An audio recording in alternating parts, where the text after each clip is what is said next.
Hello, so this is Jenny Luscombe and this is Feeling is Healing, and we're going to have a little taste of non-duality today. Gosh, I don't know where to start really with this. I haven't dived into non-duality and swum around for long, but loads of synchronistic things have sort of pointed me in this direction. And so what I'll do is I'll start with, if you Google what is non-duality, when I did this, I thought it was really interesting because one of the first things that it describes is it's the philosophical and experiential understanding that reality is a single, undivided whole rather than a collection of separate entities. So that's really interesting synchronicity for me because I've been, in the practice of trying to connect with my higher self and my inner truth and whatever you want to call that, your heart. Everyone's got a different way of putting it. So I've been doing that for a long time, and I've been sort of practicing non-duality on and off. Obviously I dip into emotions, which are part of the story. This is so big, this topic. I don't really know where to start.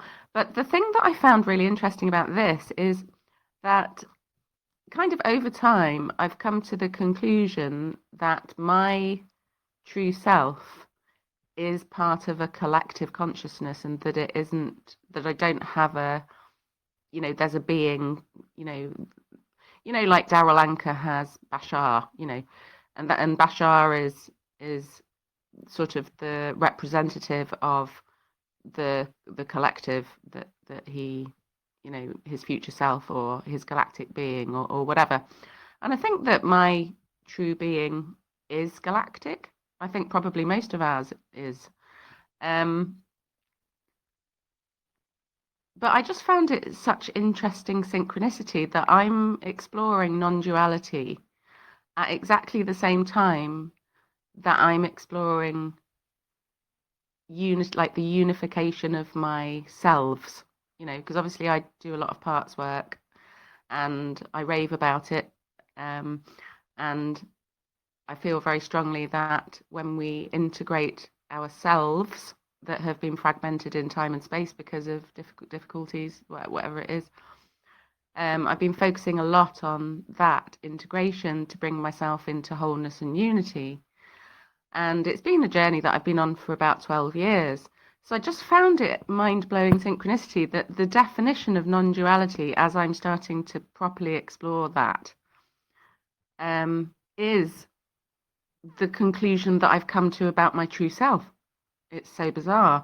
It's kind of one of these things that I've said to Andy before. My shows always seem to be self-fulfilling prophecies. And everything's getting, for me, I don't know how you're all doing in your chrysalises, like the caterpillar time. It's painful, isn't it? It's painful but glorious, and like up and down and on and off, and you know that's kind of the opposite of non-duality in a way. Um, so yeah, loads of magical things keep happening, synchronicities and like things that I'm noticing during the day will come up later on, and I'll realize that they were messages, and then I'm putting things together and coming to conclusions and receiving information in ways that I haven't done before. So, you know, this whole thing about gifts coming online and everybody's, as our frequencies go up and we ascend, or however, whatever way you want to put that, that we're accessing more, or we're becoming clearer. It's definitely happening to me, but intermittently with sort of intense confusion as well. So it's a back and forth, back and forth. And the sort of image I had when I was meditating the other day, because I'm very aware of Gene Key 55, which me and my daughter both have in our charts, that's activating right now. Like it's been going on for quite a long time, but it's a thing. It's becoming a thing. And I keep getting images and flashes of things connected to that. And there's two. I might talk about it next week because I'm still in the process of integrating a couple of things that I've received. So anyway, a friend of mine from my group that I've started to do in Liverpool, which I'm doing every 2 weeks now, she's kind of like been talking a lot about non-duality. Well, two people in my group actually, and I've been diving into it and listening to what they've got to say, and I'm kind of in this, yeah, but what about the emotion? What about the emotion? You know, and there's part of my ego is like, but that's what you do. You help people with emotion. You can't just suddenly go, oh, it's all an illusion and it doesn't matter anymore because you can just pretend it isn't there. Or like a lot of people think non-duality is this kind of bypassing experience, and it can be. It can be. It depends how you use it, and it depends what frequency you're at when you go into it. And I think there's a lot on this spiritual path where you can have truths that are opposing, but they're kind of true. They're kind of true at different frequencies, and it can be very difficult to teach spirituality in that way. You know, not that we're really supposed to be teaching anyway, because you know everybody's job is to find themselves ultimately. So yeah, I've been following this lady called Trina Dawn, and she she went on I don't know for how many years. I think she said sort of 10 years, and she talks about the end to spiritual seeking. And she's investigated all manner of spiritual paths. You know, she's gone to India and followed the gurus, and basically, ultimately, at the end of it all, come out of it disillusioned and realizing that you just search and you keep looking, seeking, seeking, seeking. And we're looking for answers that aren't actually there because we are the creators. So if we are the creators, we've already got the answers. We just have to play, you know. So she does sessions with people, and she doesn't even really know what to call them because she calls it this, you know, this kind of enlightenment, this consciousness, this stepping out of the stories. So letting go of the programming, the thinking, the stories, the kind of polarities, the good, the bad, the right, the wrong, the past, the future, up, down, you know, all of that. So this is about the story falling away and just being in the space. So just being present with your perception, but paying attention to anything that comes up like judgments or labeling or you know, believing the thoughts when they come, because we know that they're all pretty much illusions and we're being hijacked because of the way we spiral into thoughts.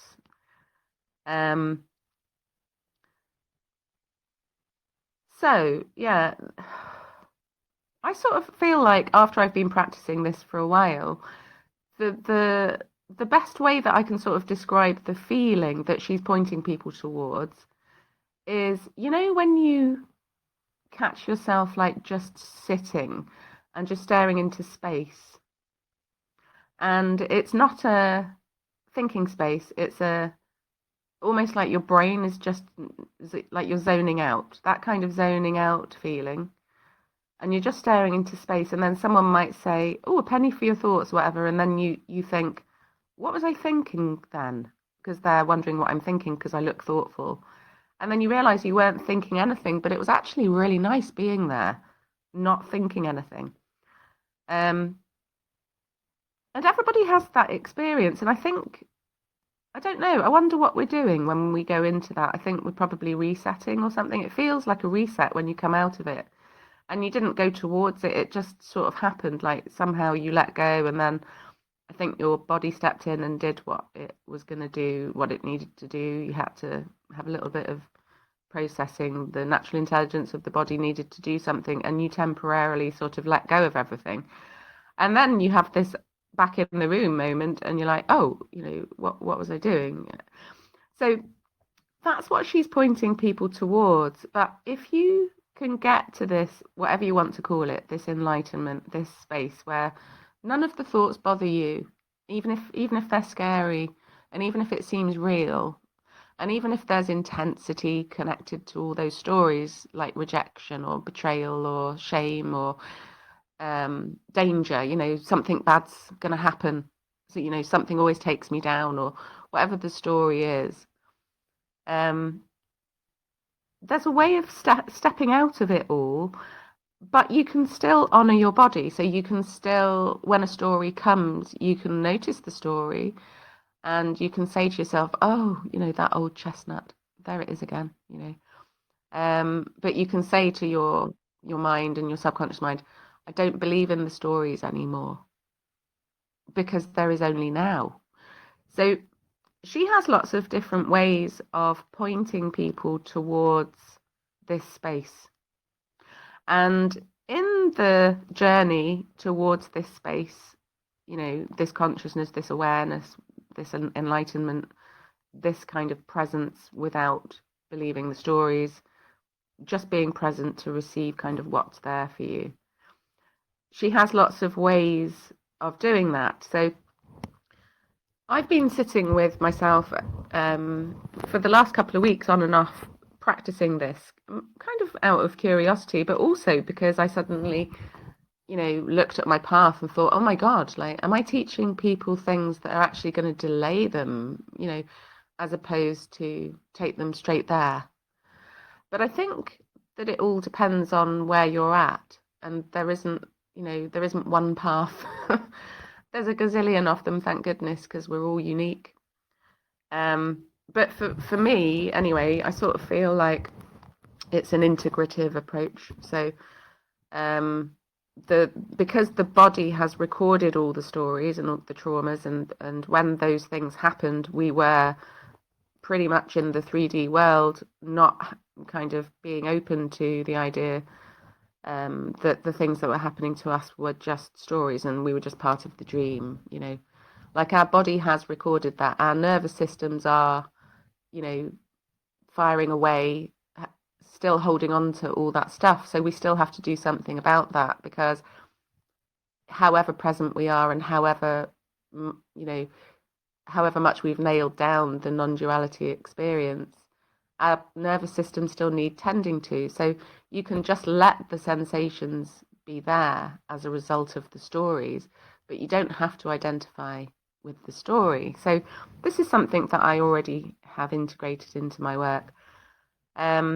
So if you want to go on a little adventure with me, I'm going to use a few phrases and words to kind of point you in the direction of this kind of esoteric, magical, mystical space that you can get yourself into and have a completely different experience of life if you start to practice that, and if you find it useful, if it works for you in your current circumstances. So if you want to use tapping, I recommend that in case stories do come up, which they probably will, because when you go into this space, your mind doesn't want you to, because of the ego. So your ego basically needs to exist. And I was listening to a Gene Key 55 video the other day, and I hadn't thought about it like this, but the shadow of victimization that is moving into the city of freedom, it is really, when you boil it down, it's all about a need to exist. So it's that kind of craving for external validation to exist from other people, from events, instead of existing in your own right. So the journey is about us being sovereign and reclaiming ourselves and rewinding and reprogramming ourselves to be the us that we are, whether that's a single being or a part of a collective.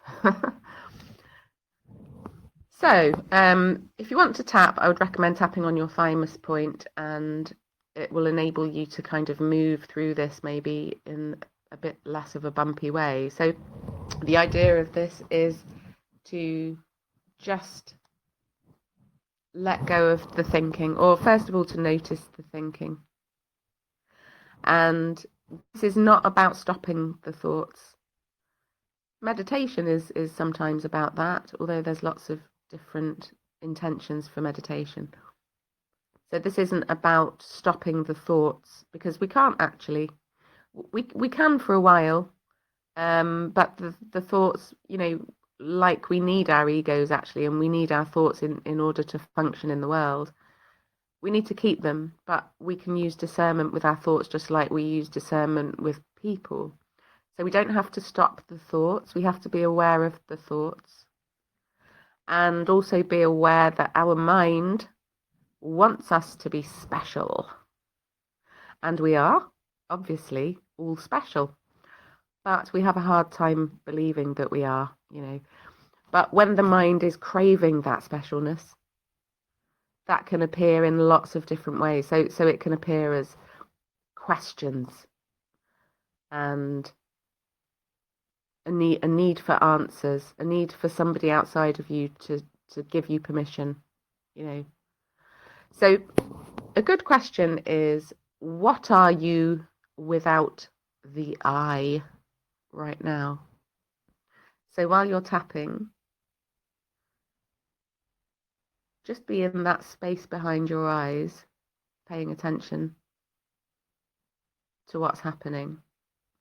And just say to yourself, what is my next thought going to be?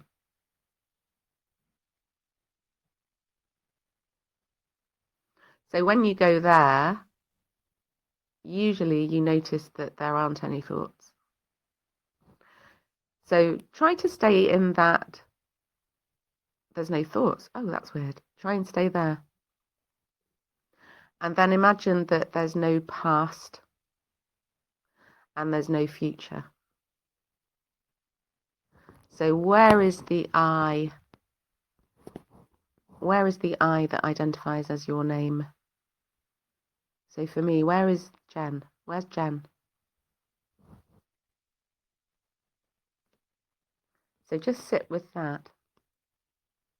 What are you without the I right now?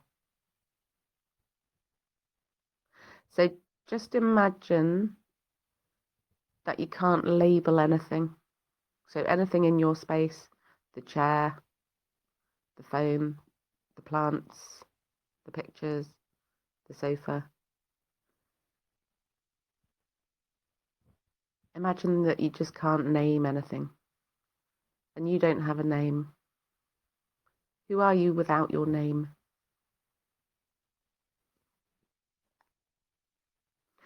So when you're doing this, you'll probably get weirded out, and it might bring up anxiety. I think that's like the most common thing that happens, because the ego is like, what, hang on a minute. I'm here. Your ego will start doing a dance, needing to exist. So there's the victimization thing. So what we're actually a victim of here is the story, the questions, the emotions, the anxiety, the seeking, the questions, everything external. Someone needs to tell me what to do.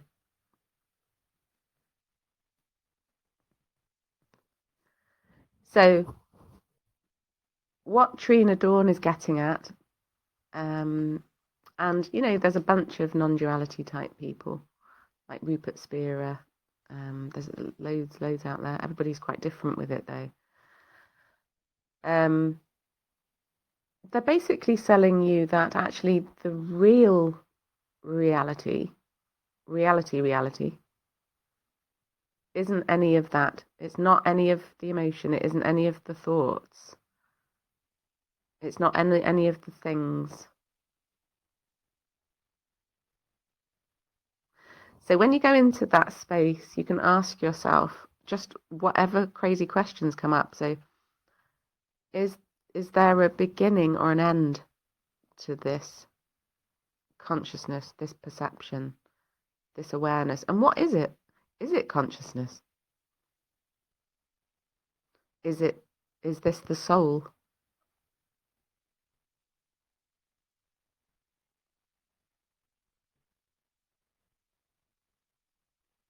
And then when a thought comes, does that thought make that experience unreal?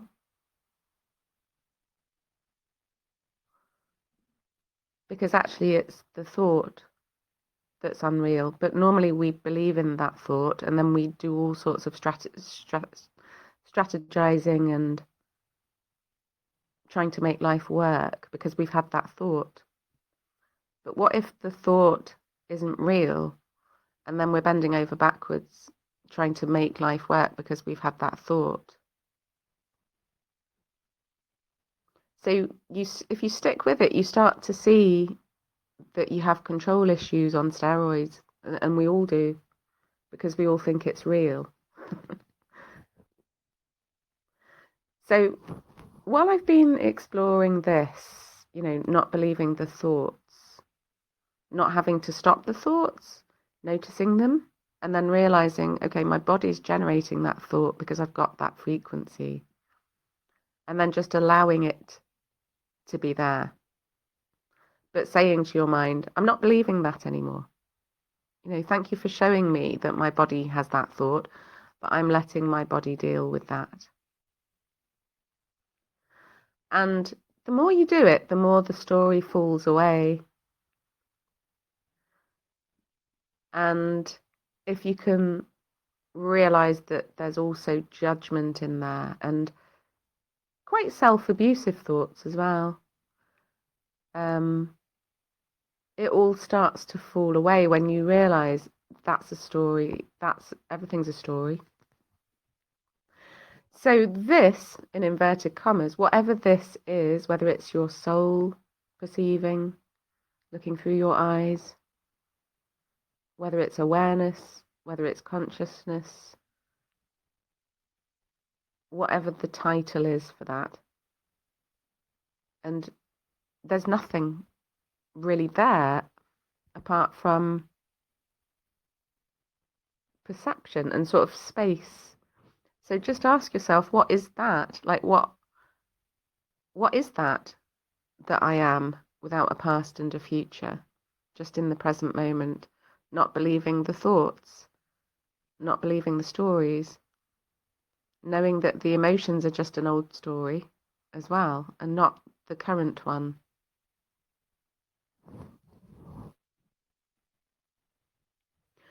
So this is what I think source is. I think this is the fragment of source that we are. I don't even think it's our higher self. And, I'm not an authority on this. I'm a beginner. I think my higher self is outside my body, and I think my soul is inside my body. That makes sense to me. But since I've been spending quite a bit of time in this, in inverted commas, it's really struck me how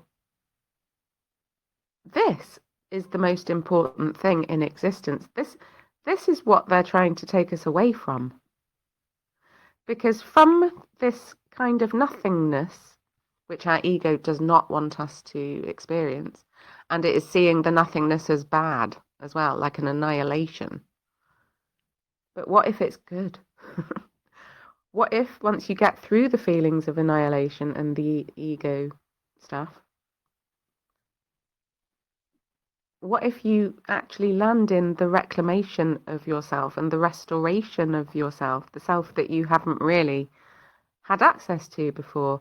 So what I've been realizing is this, in inverted commas, is the most important thing in existence. It's what they're trying to stop us looking at. So if that's true, this source aspect of us, which we can't even describe because it just seems like space.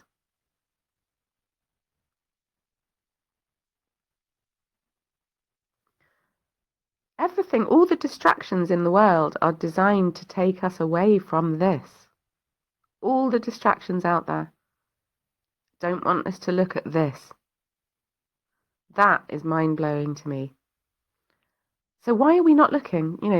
Why do we avoid sitting with ourselves? Why do we avoid looking at this when the whole world is designed to take us away from this? We must be onto something here. So I like the idea of no more seeking because, do you know what? I've had a boatload. No more seeking. Yes, please. No more questions. Yes, please. Oh my God. What a relief.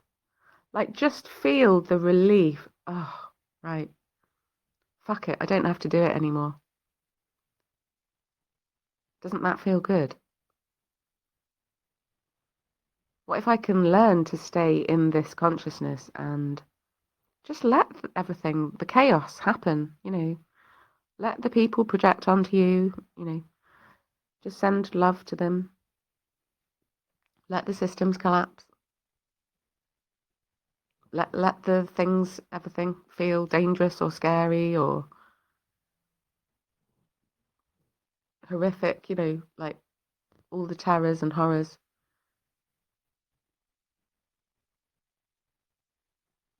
It doesn't mean you can't be compassionate, but it means that you're learning to just be in your own power, because ultimately that's the most helpful thing you can do. If you can be in your own power, in your own this, allowing that this, allowing your this experience, raising your frequency, not being buffeted around in the turbulence and the waves of judgment and questions and seeking, and because ultimately there are no answers. When we go and scroll and we're watching videos, it's amazing to look at how other people are expressing themselves, and we do, obviously we receive information that we need, and it helps us grow. And I'm not saying that any of that is pointless, because it isn't. It's a fruitful, interesting, diverse, magical journey. The search, the seeking. But I think when you get to a certain point, you realize you're looking for yourself. It's me. It's you. It's you. And because we've never really spent any time there, like, who knows what we can do if we manage to stay in this beautiful, compassionate, giving, receiving, allowing space. So yes, please, no more seeking, no more questions, no more judgment, no more believing the thoughts, the end of spiritual seeking. So yeah, for somebody like me, where I've been searching, a question like, who am I without the seeking?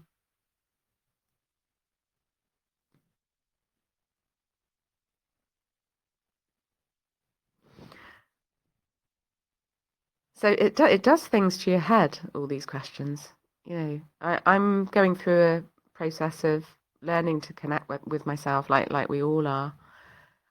But the layers are just, it's mind-boggling.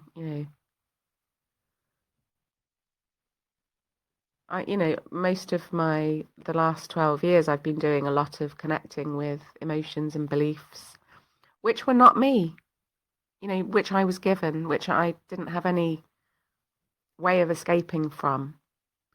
But that was the journey that I chose, and I needed that, and I honored my body by sitting with my soul and allowing that energy to move, and I still do it and need to do it. And I think we all still need to do that for our nervous systems, for the cells of our body, to help our bodies catch up with the consciousness that we're now in. Because our bodies are telling an old story. There's kind of a time lag. But I think that this is a good way of, I think it can speed it up, just being in being in the space where there's no past, no future, no questions, no stories. Because if you start to spend time there, you start to receive so much information. And I know, their thoughts too. We still have to, our mind, we need to integrate our mind, and we need to not make our mind the bad guy. Because the golden trilogy, I think, is the mind, the body, and the heart. I think we need to have it all going on at the same time. And it sort of made me doubt my work with emotion, but only briefly, because I know that you still have to allow the emotion. You can't make emotion go away. You can't, because it's energy. and you can't get rid of energy. But you can transmute it and transform it into something else by giving your presence and attention to it and allowing it to all be there, allowing the story to be told and heard and felt and sensed. And your body needs that.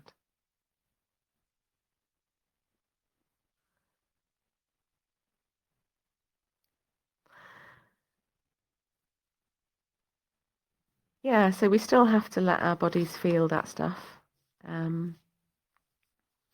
So this is about like properly seeing the illusion. It's kind of seeing, there's that quote, isn't there? Something about the dream. Yeah, basically we are. I can't remember the quote. I'm absolutely crap at quotes. Something about the dream. We're characters in a dream. Once you realize, oh my God, right, it's true. None of it's true.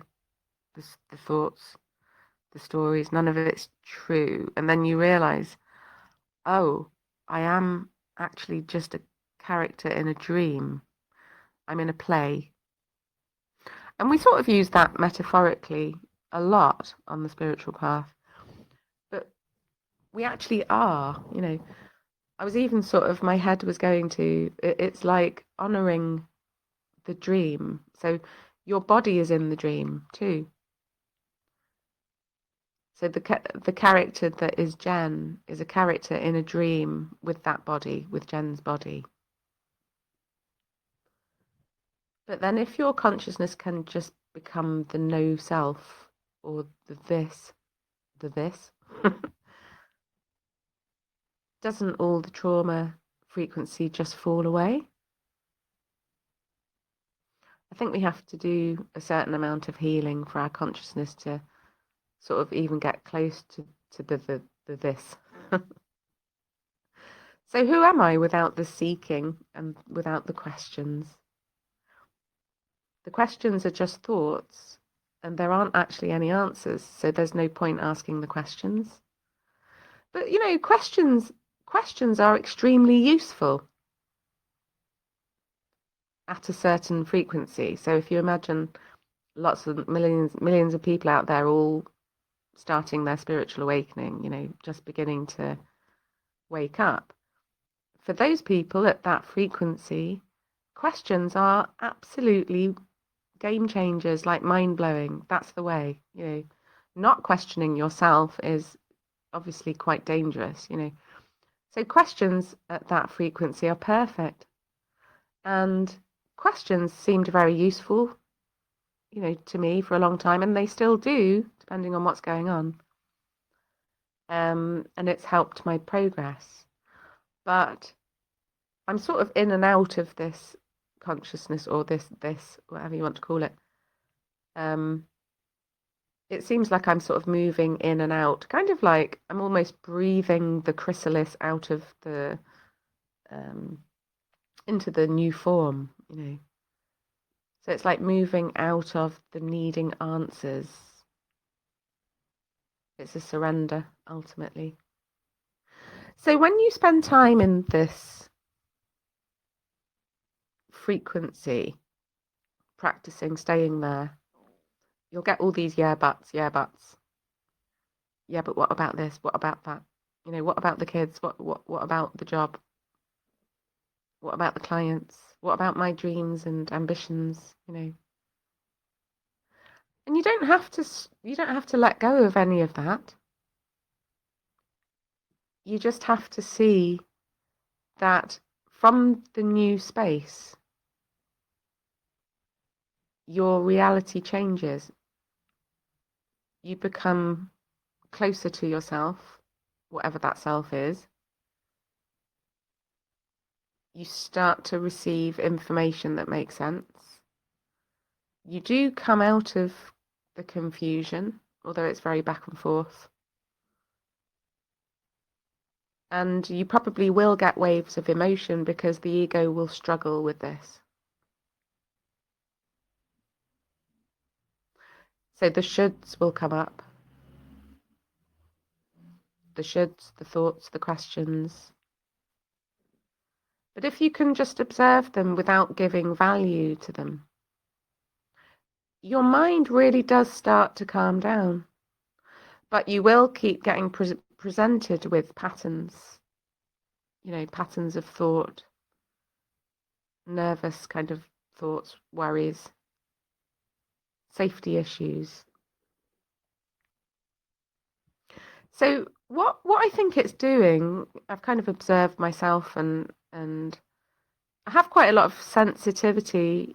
Like, I'm quite connected to my body and I feel energy moving, and I get lots of psychic messages and synchronicities and intuitions. And I think that this consciousness, if we can learn to stay there, all the time, obviously we have to build that up, then we're letting our body do what it knows how to do.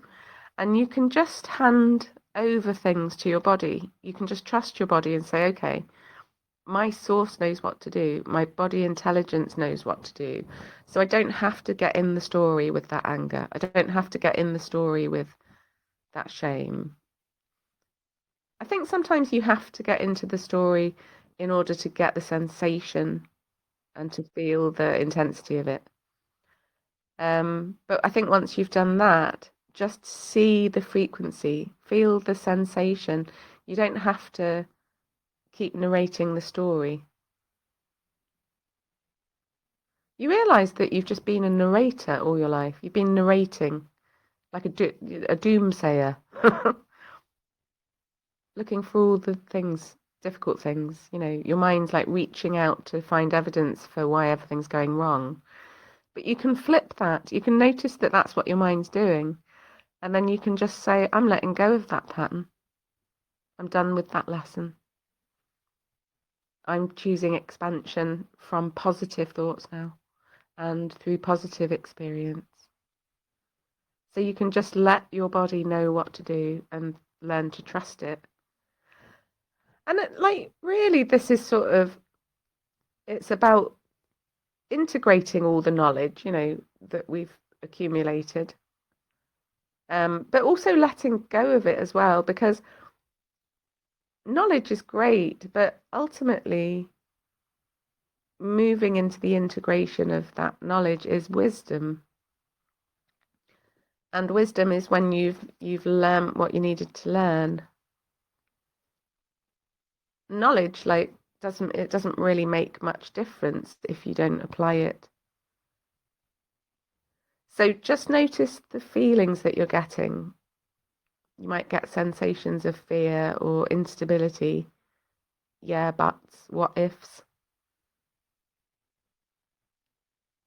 And if you're just present with them as frequencies, kind of like waves, and then practice not resisting them and letting them be there, you can actually move these things pretty quick. It's kind of like a swipe. Yep, I see you. I understand you. I get you. But it's not true anymore. We've done that processing. My body still needed to show me that there was something in my body telling me that that's still here, and I hear you. And then just let it go. So when I first started to do this, I resisted it because it scared me. And I kind of kept looking at it and then thinking, oh, that's it. I don't think that's for me. That's not for me. And I quite often do that when I know something is powerful. It's like the Gene Keys book. When I first got it, it just sat there for 6 months because I was almost scared to open it because I knew how powerful it was going to be, because I could feel that it was. So yeah, I resisted all of this for a while. And then when I first started to look into it, it felt like suffering because so much was sort of coming up for me. And then I realized, but the suffering is believing the thoughts. The suffering isn't the thoughts themselves. So as soon as you get that the suffering comes from the resistance, then you can really start to move. Because when you stop resisting, they don't hang around.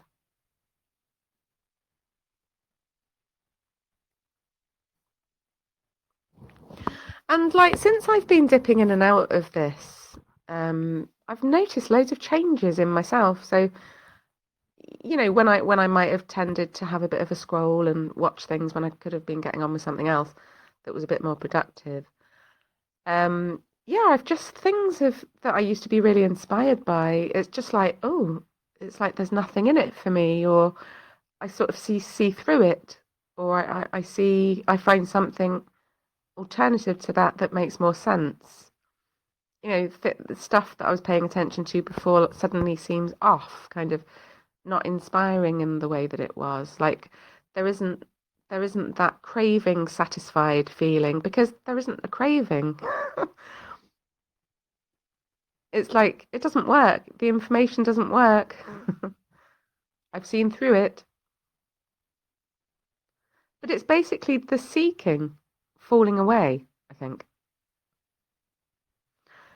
And I'm definitely coming to the end of seeking, and I don't think I will stop being curious. Do you know what I mean? I'm not going to suddenly not be interested in the world and relationships and dreams, and we can keep all that. The ego fears that we can't keep all of that, and that's why it kicks and screams and causes trouble. But ultimately, we want to be in the life that we're looking for, that has come from us. That not that someone has projected onto us.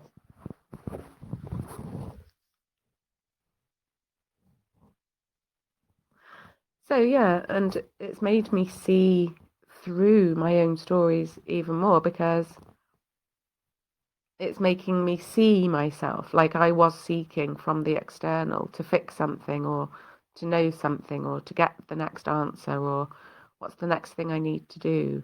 It's all just words and labels, stories. When all we have to ultimately do is just be right here, present. And people do get really triggered by this. It's kind of like, but it's boring, but there's nothing, and nothing feels like an annihilation. It feels frightening. It makes my addictions get worse. People really drop into this, but yeah, but you're kind of like struggling looking around, but nobody else can take you to this place. Like people like Trina Dawn or like me, we can sort of point towards it, but it's such a direct experience. You can't call it anything. You can't really like you can't even really use words to describe it.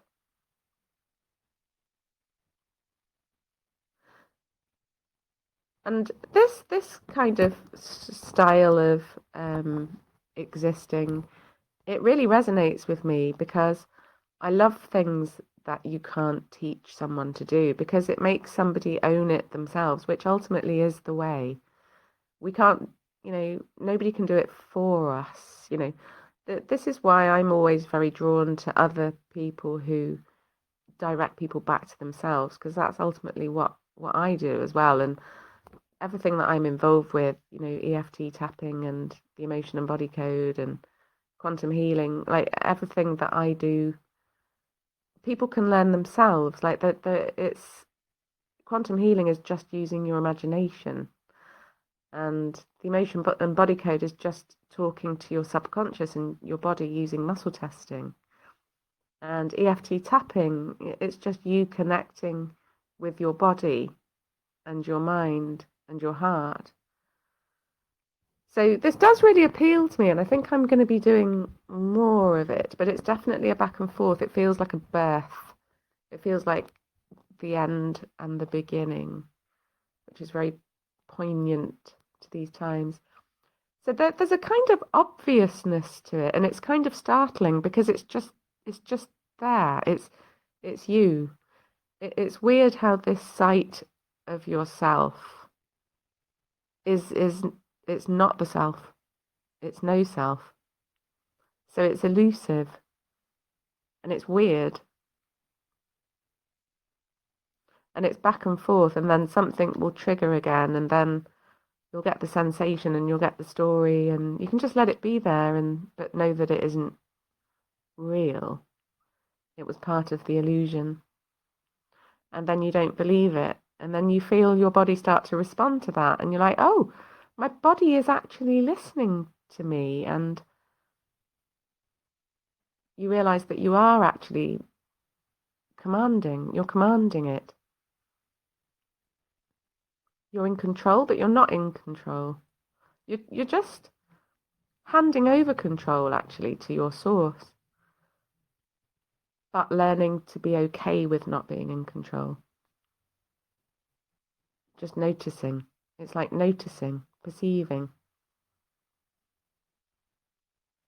And there's nothing to do apart from to just be, to exist, but without struggle and without effort. But to just notice when struggle and effort is there.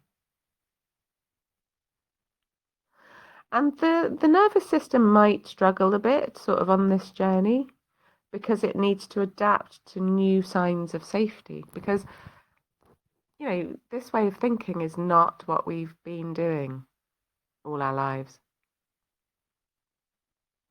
And even though this is a practice, I think this is where we're going. I think this is where we would all benefit from living from.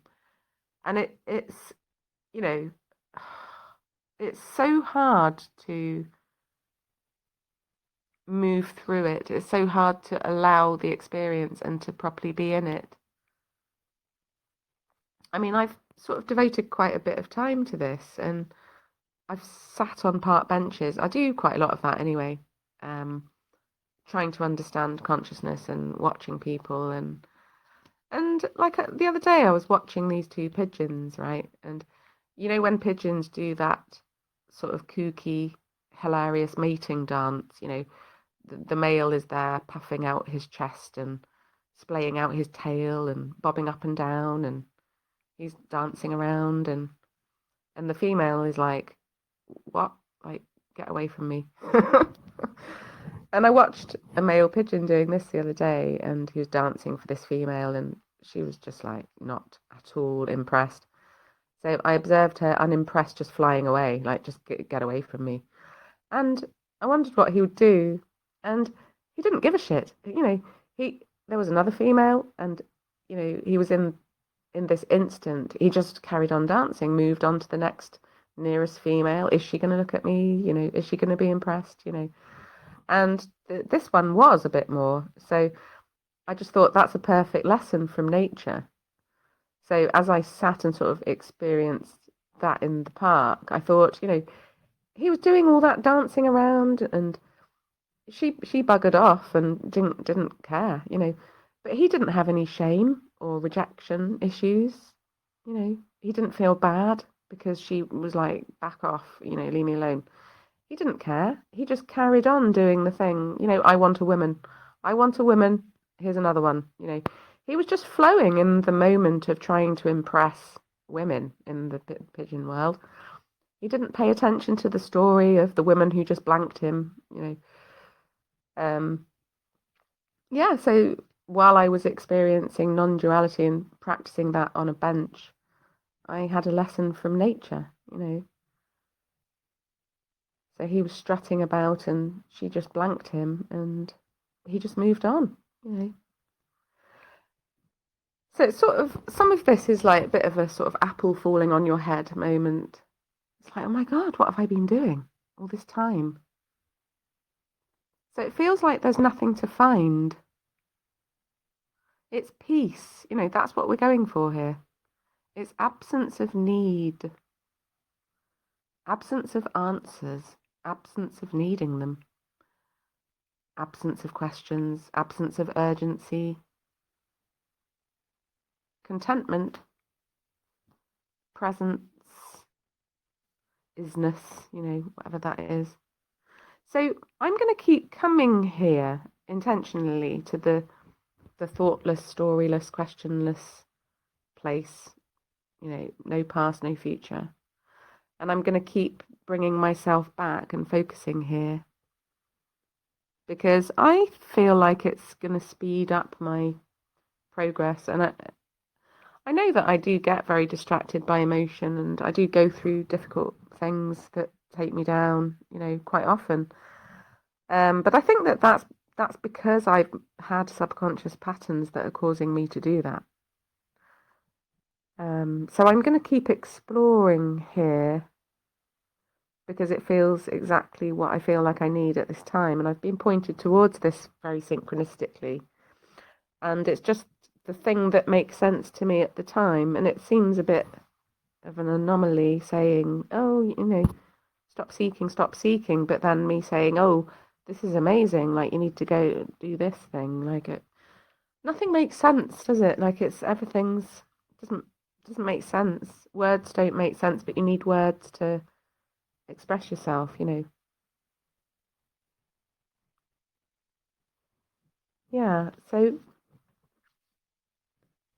I think at the start of the path, questions, needing answers, needing generally are necessary because it's leading you towards expansion. But when you realize there's nothing to look for because there are no answers, because you're the one that is just choosing. So at the end of seeking, you just realize that nobody knows. Nobody knows, nobody really knows. Everybody's on YouTube, looking at the latest channeling and the latest, all this update and what does Ashtar say and where are the Arcturians coming from today? What's their message or whatever? And I'm not saying that stuff isn't valuable. It is, and it all fits together beautifully. But we're sort of moving away from nothingness being a bad thing and being a good thing, because nothingness, without the stories, without the everything, you just get really clear and then you can be instead of not be, because ultimately we're moving from separation to unity, absence to presence. So the stories that we have been in, we've been in nothingness that wasn't working for us. It was a dream. We want reality. We want to be creators. So this nothingness that we can tune into, which is the real version of reality, is actually going to turn into everything if we can stay there.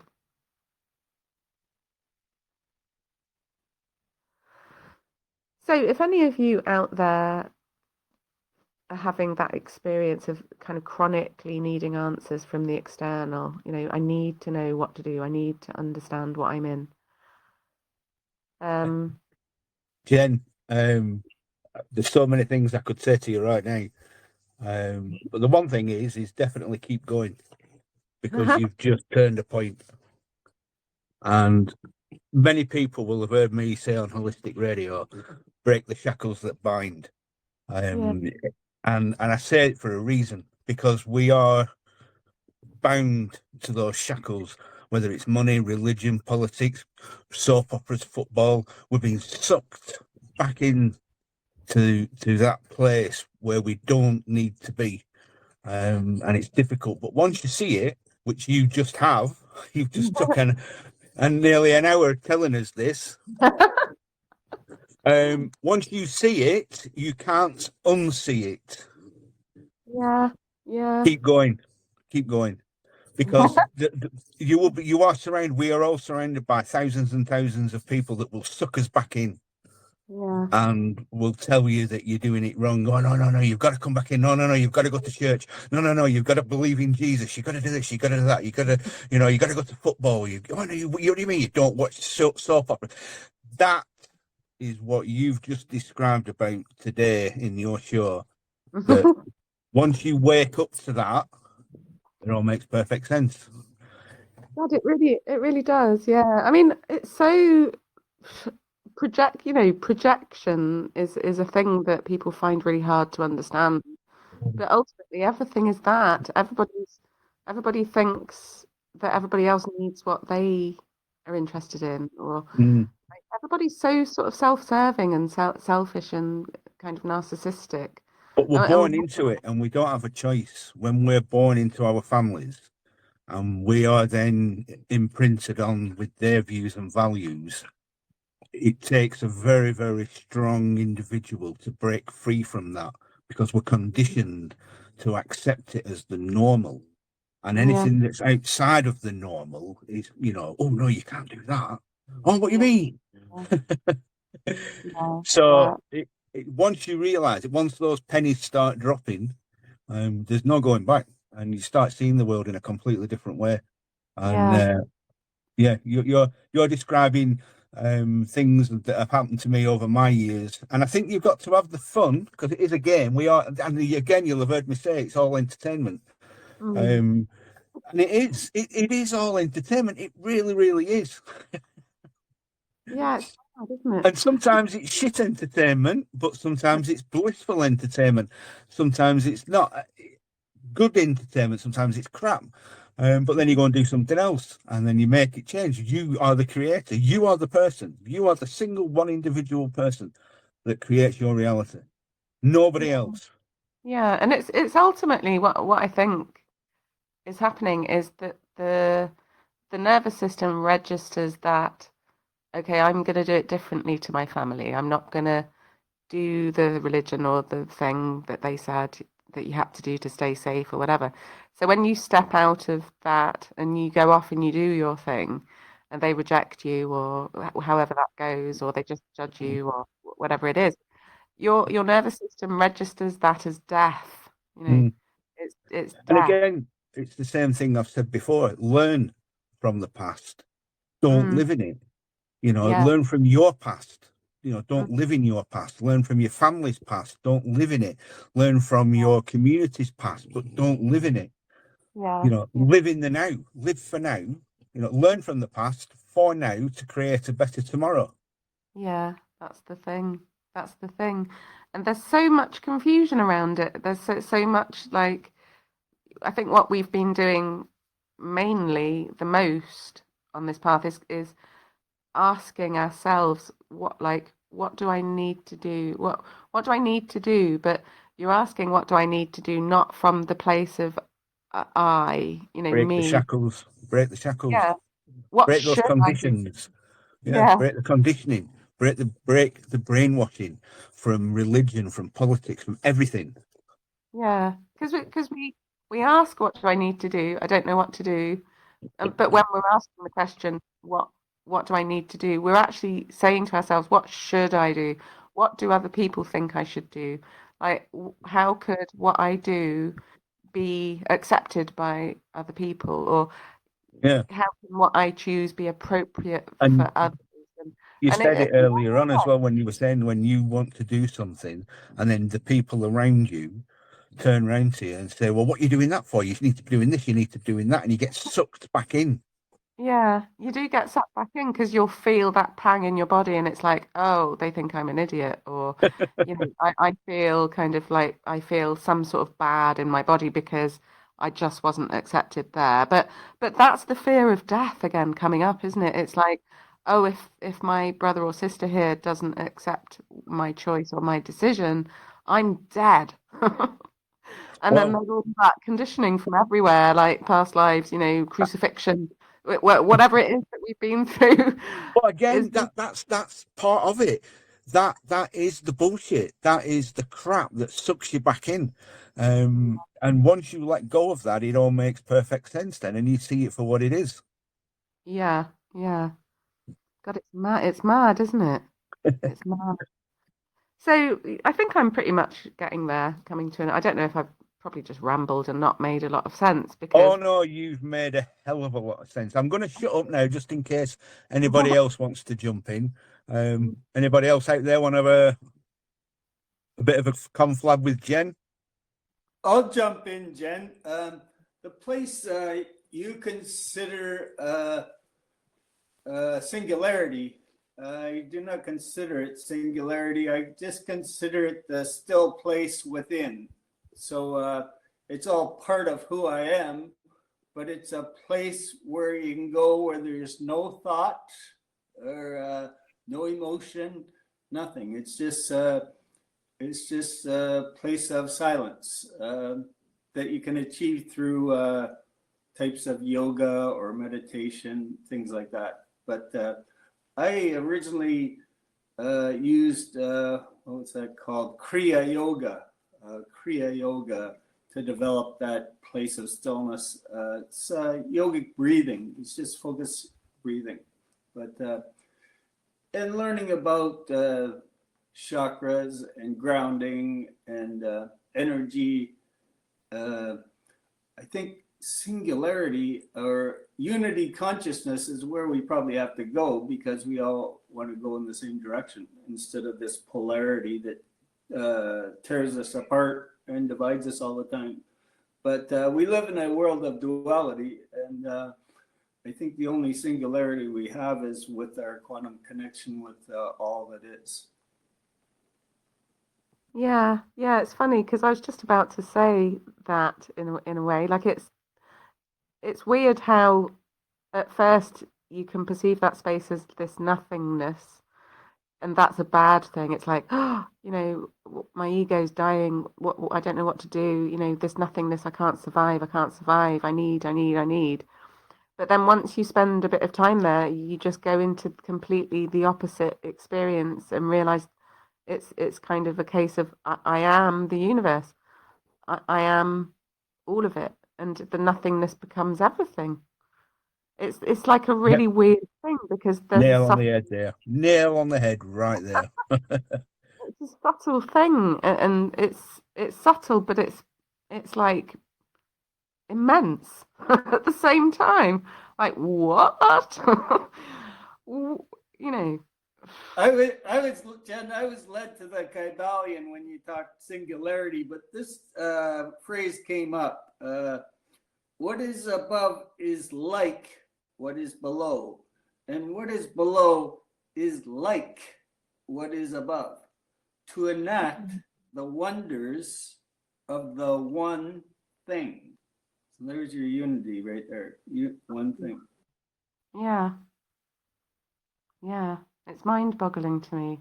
I wasn't even sure whether to do the show today because my head is so scrambled by this, because I'm definitely in this kind of in-between thing. And well, everybody is, aren't we? Like, all of us are. We're in that caterpillar mulch, kind of like liquefying and turning into a completely new version that is different, with wings. Yes, scrambled. It's like being confused but clear at the same time. Well, keep going, because it will just get clearer and clearer as long as you don't get sucked back in. That's the issue. That's the problems, that you will get that sort of gravity of you must go back in, you must fall back in, you must re-enter the matrix, for want of a better phrase. You've got out of the matrix, you've unplugged yourself, and it's going to be tempting to plug yourself back in. Yeah. I feel like I've been in and out of it for a long time, but because I had quite a difficult life up till now.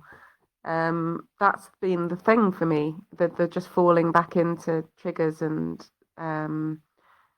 but it's not been a bad thing. Like, it's been necessary for me to do that, and I still want to teach people about what to do with their emotion, because most people don't know still that they're resisting it and that they're not expressing it. But that's it's all part of the growing up process, isn't it? From when we're born and we mature, we have to learn to deal with our emotions. We have to learn to deal with our spirituality, with our, learn to deal with our instincts and how to manage that. We're never taught any of that. We don't go to school and get taught how to manage our emotions. We just get taught, the ABCs. And that's it. And then it's left up to the parents. And if the parents don't know, then you're never going to know. You're just going to keep repeating that cycle, and you've got to break that cycle. But then you've got to know that there is a cycle to break. Yeah. Yeah, we got to learn to live in the present moment instead of let things we're anchored to in the past hold us back, usually fear-based, right? So yeah, that's all part of it. For growth, you have to I could never stop asking questions, Jen. I find my knowledge comes from asking a lot of questions from a lot of different mentors, and I don't feel I could be content maybe in those times of stillness, sure, but just for a little while, and then you get back at it, back on the journey.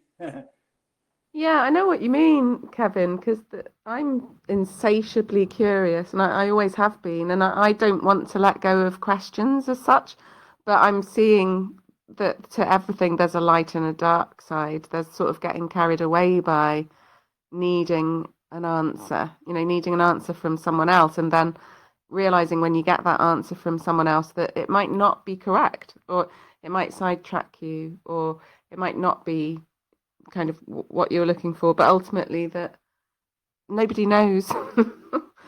No one knows. Like everyone's an authority on something, and it's useful for us to pay attention to as many things as possible around us to get messages, and because everything's reflection and we are the universe. But ultimately it's all pointing us back towards ourself. But yeah, like for me, that space feels like sort of alertness, freshness, attention, neutrality. It's a weird thing to sort of pay attention to, because it's not Jen. It's not the Jen that is talking to herself all day about what I'm doing next, or should I do this or should I do that?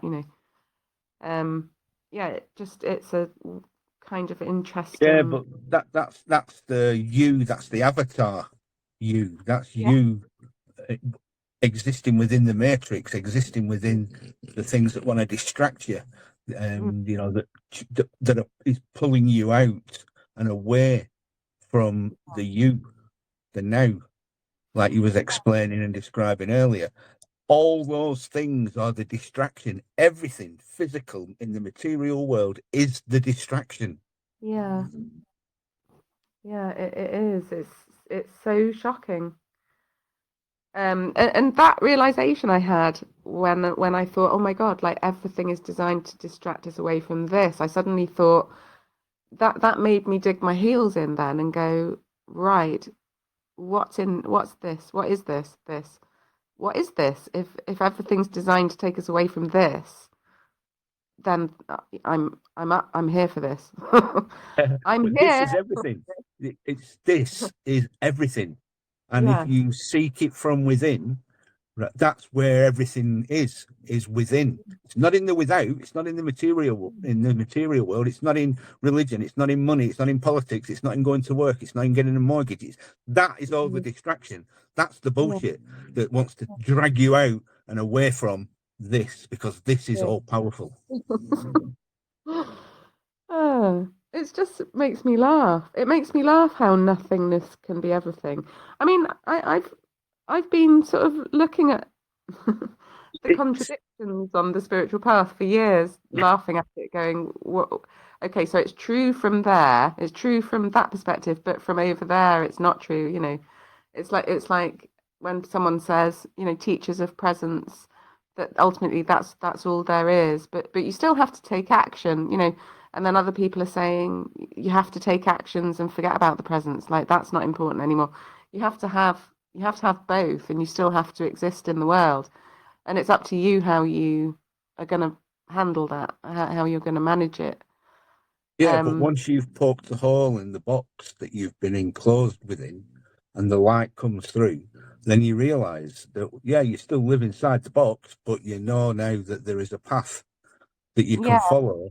You can still jump on your motorbike, or you can go for a walk on the beach, or go for a ride out into the Lake District, or whatever it is that you're doing. You can experience the entertainment, the amusement park that the earth is, because it's here, because we're here to enjoy and be entertained and to be participate in it and be experiencing the wonders that we have. But at the same time, there is not nothingness within. Everything is within. The whole entire energy source is within. We are from that. So once you've poked that hole in the side of the box and you realize that there is no nothing, there's no thing, everything is within. Yeah. Yeah. So as we go to the new age, we're going from the age of the reality of duality, which is, you know, the yin and the yang and hot and cold and all that, to an age of singularity or quantum, where we're in more than one place at once, like with quantum entanglement and quantum mechanics and so on. There's your singularity, where say your DNA is far away, a piece of your DNA is far away from you, it's still quantumly entangled with you by your frequency. So there's your singularity. Yeah. Keep going, Jen. You're on the right path. Keep going. It's tricky, isn't it? And I like that this seems to happen to most people when they're so sick of looking. It's like, oh, right, I'm so sick of looking. And we've all heard about surrender and what is that, and letting go. And again, you're not surrendering. You're not letting go. You're realizing. Yeah. You have to go through some sort of letting go or surrender, I think, in order to realize that opening is there, because I think there's a lot of grief that. Well, yeah, but once you break those shackles that are binding your mind, binding your emotions, binding your spirituality, once you break them, those that are binding, if they're not binding, then they don't need breaking. But once you break them, then you're free to be content, like you said earlier. Yeah. Because you don't need the shiny things. You know, you've got a washing machine, but you don't need the biggest and best one. You know, you've got your meals prepared for the next coming 3 weeks, 4 weeks, whatever it might be, because you've prepared for it. But you don't need the shiny, biggest, bestest, you know, beat the Joneses kind of thing. These are all the things that are the shackles. These are the things that need to be broken. These are the things that you need to realize that, yes, this is part of the entertainment. When I go on the roller coaster ride, I'm going to put my seatbelt on because I don't want to fall out. But then when you get off, you got to unbuckle it and get off and then go and try a different ride. Yeah. Yeah, it's such an interesting journey, and yeah, I thought it was interesting already, but I think it's getting more interesting now. And it's made me realize that this is what embodiment really is realizing that there's no answers. We've got to release what no longer serves us, and where our attention goes, you know, our energy flows. So just be led by what interests you the most, or what brings you the most joy, or where your passion is. You know, there's no right way, or one guru is better than another. It's just walking your Tao, like Danny says, or your spiritual journey, your beauty way of walking, whatever way you choose. Reach for the stuff. Your life is your life. It's up to you to choose how you want to be. My life's my life. My life's up to me. Your life's up to you. And there was a phrase I used to use when I was younger, like sort of in my 20s, and the phrase, and I had it on my when mobile phones started coming out. It used to have a welcome message when you turned it on, like the Nokia 3210 or 3310 or whatever it was. I can't remember now what they were, but I had a little phrase that, and I changed it from welcome to fuck 'em all. So that every time I turned my phone on, the phrase would come up, and I was conditioning myself to not to forget to fuck 'em all, because I'm number one. I'm the one that matters. Only me is going to look after me, I don't rely on other people. I've got to make sure that I'm prepared for all accounts and all encounters, and I've got to be as best prepared as I possibly can be to deal with whatever comes my way. And if I can't, or I've not got it all, then at least know how to. And that phrase, I think for me personally, that was my go-to. That was my, fuck them all. Because I had Sodomall, Andy. you had a what? I had Sodomall. Sod them all, yeah, sod them all, fuck them all. Because the only person on the face of the earth, and I've said this before, out of all the billions of people that's on the face of the earth, you are the only one that's going to, you're the main one that's going to get you into trouble. Yeah, and get yourself out of it as well. Yeah. But it's a ride, absolutely, it's a game, it's entertainment. That's all it is. But people take it too seriously. People, don't realise. We're all the center of our own universe. Yeah. Yeah. As an aspect of God. I like Plato's allegory of the cave as well. I think that's really cool as a summary of how the game works, Yeah, you start off watching the shadows on the wall, and they're not even shadows of things, they're shadows of fake copies of things. So you gradually notice that they're actually shadows of things. Then you realize the things are actually fake things. And then you realize there's a door over in the corner and you can actually go out if you want to. And then you realize you open the door and then all this light comes in and you go, whoa, it's all bright out here. It's like, whoa, sunshine. And then you go out of there and you realize there's this whole fucking world out there and you spend all your life looking at the shadows on the wall in the cave. Yeah. So it's a great allegory for life as we're shown it. Yeah.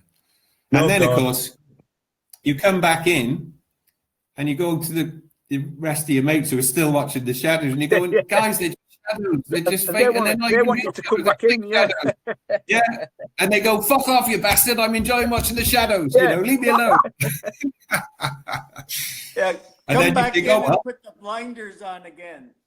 And then you say, well, sod them all or fuck them all. I'm going out the door and I'll see you later, Got the blinders waiting for you. Yeah.